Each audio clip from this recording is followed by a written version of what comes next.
तेजी से कदम बढ़ा रहा है। राज्य सरकार आर्टिफिशियल इंटेलिजेंस, डिजिटल गवर्नेंस और आईटी निवेश के क्षेत्र में राष्ट्रीय स्तर पर नई पहचान बनाने की तैयारी में है। नई दिल्ली में आयोजित नेशनल स्टेक होल्डर्स कंसल्टेशन 2026 में मुख्यमंत्री हेमंत सोरेन झारखंड का डिजिटल रोड मैप पेश करते नजर आए और इसी पहल और राज्य की डिजिटल विजन पर हमारी सहयोगी सृष्टि मिश्रा ने झारखंड के स्वास्थ्य मंत्री इरफान अंसारी से खास बातचीत की। एक रिपोर्ट दिखाते हैं आपको। झारखंड के स्वास्थ्य मंत्री इरफान अंसारी सर मेरे साथ मौजूद है। बहुत स्वागत है इंडिया न्यूज़ पर सर। पहले आप थैंक यू मैम। और sir, national stakeholder consultation programme जो हम देख रहे हैं, झारखंड की दिशा में एक भव्य प्रोग्राम सर माना जा रहा है। और चूंकि मैं झारखंड से ही आती हूँ, तो सर जिस तरीके से अपॉर्चुनिटीज आएंगी, युवाओं के लिए रोजगार आएगा, क्या कुछ नई उम्मीद आप सब लेकर आए हैं? क्योंकि बहुत बड़े स्तर का ये प्रोग्राम है और बड़ी बड़ी कंपनियां निवेश करने के लिए तैयार है झारखंड में। तो सर, अगर हम ऑन एन एवरेज आपसे पूछें तो आप क्या बताएंगे, कब तक रोजगार, एआई इंफ्रास्ट्रक्चर, बड़ी बड़ी कंपनियां झारखंड में निवेश करती नजर आएंगी? देखिए, सबसे पहले तो मैं थैंक्स दूंगा हमारे सीएम साहब का, जो नई सोच, नई टेक्नोलॉजी के साथ वो विश्वास भी करते हैं और उसको लेकर आए हैं। हम लोग दिल्ली आए हैं और सभी इन्वेस्टर को हम लोगों ने यहाँ बुलाया है, उनकी बातों को हम लोगों ने सुना है। आज का प्रथम सेशन में हम लोग ने जो बातें सुना, अच्छा लगा। गूगल के भी हेड आए थे, माइक्रोसॉफ्ट के भी हेड आए थे यहाँ पर, तो हम लोग उनको वेलकम कर रहे हैं। झारखंड आप आइए, एआई टेक्नोलॉजी को आप लाइए, क्योंकि झारखंड खनिज संपदा, माइंस एंड मिनरल में हम लोग बहुत रिच हैं, लेकिन उसके बाद हम लोग काफ़ी पीछे हैं। किसी के पास विजन नहीं था मैम। आज सीएम साहब ने क्या कहा, हमें माइंस नहीं माइंड चाहिए हमें, तो this is the big thing. तो इसको लेकर हम लोग आगे बढ़ेंगे। एज ए हेल्थ मिनिस्टर मैं कहना चाहता हूँ, कल 2 दिन का सेशन है, हम भी इसी तरह का आयोजन हम करेंगे हेल्थ की सेक्टर में।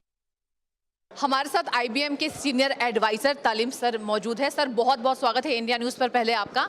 और जैसा कि हम देख रहे हैं, स्टेक होल्डर कंसल्टेशन में झारखंड को विकास की रफ्तार मिलने वाली है। If you talk about AI, if you talk about governance, if you talk about big companies. Sir, लेकिन चुनौतियों के बारे में हमने देखा कि आपने अपने स्पीच में चुनौतियों की बात की है। कौन कौन सी चुनौती झारखंड स्टेट में आप देख रहे हैं बिफोर इन्वेस्टमेंट? देखिए, चुनौतियों के जो बारे में बात किया हमने, वो चुनौतियाँ मैंने अपने अनुभव और एक्सपीरियंस के बेसिस पर किया। ये नहीं है कि ये झारखंड स्पेसिफिक है, ये हमने देखा है कि कई सरकारों में हमने देखा है कि ऐसा है। और सरकार को भी ये मालूम है, और लेकिन इसको सही तरीके से सॉल्व करना उतना सिंपल नहीं है जितना हम लोग सोचते हैं, लेकिन इसको सॉल्व किया जा सकता है और कई सरकारें इसको सॉल्व करने की कोशिश कर रही हैं। और चुनौतियां इसलिए हमने रखा है कि चुनौतियों से ही पता चलेगा कि किस किस चुनौतियों को अगर हम सॉल्व करें तो हम पहुंच सकते हैं जहां हमारा लक्ष्य है। इस वजह से हमने चुनौतियों का जिक्र किया, ताकि सॉल्यूशंस का भी जिक्र कॉरस्पॉन्डिंगली हो सके। सर, जब आप कह रहे थे तो मैंने एक पॉइंट नोट किया था। आपने कहा कि जिस तरीके से आईबीएम हर चुनौतियों का निपटारा करने में सक्षम है, तो सर इस बेसिस पर आप क्या यहाँ पर सलाह देना चाहेंगे? अगर हम बात करें झारखंड राज्य की, क्योंकि हम इन्वेस्टमेंट झारखंड के लिए ही बात करें, तो चूंकि आपने कहा कि आईबीएम जो है हर चुनौतियों से निपट सकता है, इतना सक्षम है, इस बारे में आप क्या कहेंगे? आईबीएम एक ओईएम है, ओरिजिनल इक्विपमेंट मैन्युफैक्चरर है। उसके पास 300 से ज़्यादा प्रोडक्ट्स हैं, डेटा में, एआई में, ऑटोमेशन में, हाइब्रिड क्लाउड में और ट्रांजैक्शन प्रोसेसिंग में। इसीलिए हमने कहा कि आईबीएम कोई भी चुनौती का मुकाबला कर सकता है। उसके पास वो सक्षम है। हाई थ्रूपुट हो, कॉन्फिडेंशियल कंप्यूटिंग हो, पोस्ट क्वांटम क्रिप्टोग्राफी हो, क्वांटम कंप्यूटिंग हो, ऑटोमेशन हो, डेटा हो, डेटा का विजुअलाइजेशन हो, डेटा का वर्चुअलाइजेशन हो, ये सभी चीज़ों में आईबीएम सक्षम है।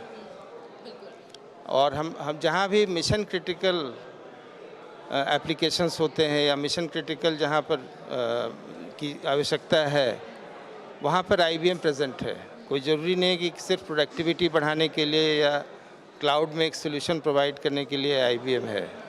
जहाँ भी मिशन क्रिटिकल है, जहाँ भी डिजिटल ट्रांसफॉर्मेशन की ज़रूरत हो, कॉम्प्लेक्सिटी की ज़रूरत हो, सॉल्व करने की ज़रूरत हो, और जहाँ भी गवर्न्ड, ट्रस्टेड एआई की ज़रूरत हो, एंटरप्राइज ग्रेड, और जहाँ वेंडर न्यूट्रल सॉल्यूशंस की ज़रूरत हो, जहाँ भी इंटीग्रेशन की ज़रूरत हो, ताकि आप जो आपने बनाया हुआ है उसके ऊपर और बन सके।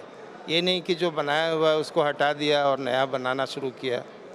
इन सब चीज़ों में आईबीएम हमेशा से योगदान करता है और करेगा भी। सर बहुत शुक्रिया इंडिया न्यूज़ से बातचीत करने के लिए और अपने अनुभवों को हमारे दर्शकों तक साझा करने के लिए बहुत बहुत शुक्रिया आपका सर।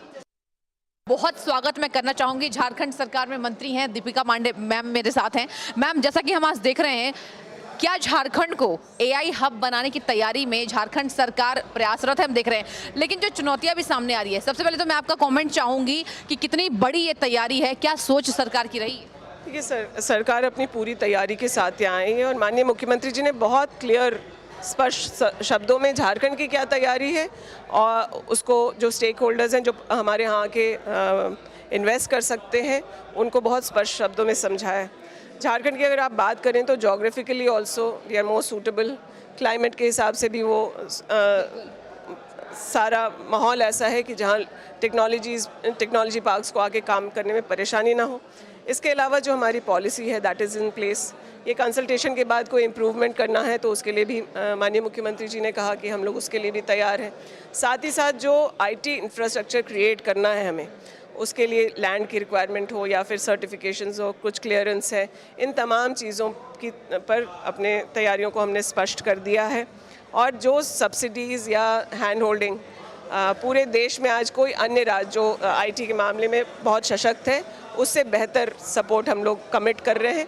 और हमें पूरा भरोसा है कि विदेशों की भी बड़ी कंपनियां और देश में भी कई सारे सॉफ्टवेयर टेक्नोलॉजी से जुड़े हुए, हार्डवेयर से जुड़े हुए कंपनीज़ हैं जिन्होंने अपनी पहचान बनाई है, वो झारखंड में आएंगे। जी बिल्कुल।